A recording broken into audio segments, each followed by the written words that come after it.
Maraming tao ang hindi nakakaalam kung paano tamang lagyan ng pataba ang kamatis upang magbunga ito ng mas malalaki at mas maraming prutas. Ngayong araw ibabahagi ko sa inyo ang isang espesyal na formula. Kapag natutunan mo ito, subukan mo agad sa iyong mga tanim na kamatis. Makikita mong hindi sila magkakasakit at ang mga bunga ay lalaking higit pa sa inaasahan. Bago mo panoorin, huwag kalimutang i-like at i-save ang video na ito para madali mong balikan kapag kailangan mo na ito. Simple lang ang formula. Paghaluin ang 20 milliliters ng suka, 20 grams ng asin, 20 grams ng asukal na pula, at 15 liters ng tubig. Ano man ang yugto ng paglaki ng iyong kamatis, ispray mo lang ang pinaghalong ito at makakakita ka ng kamangha-manghang resulta.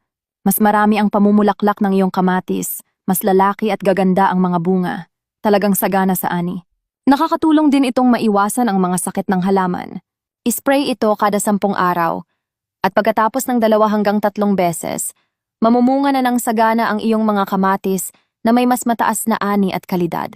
Marami ng bihasang nagtatanim ang gumagamit nito. Subukan mo rin. Sundan mo ako para sa iba pang pang-araw-araw na tips sa pagtatanim.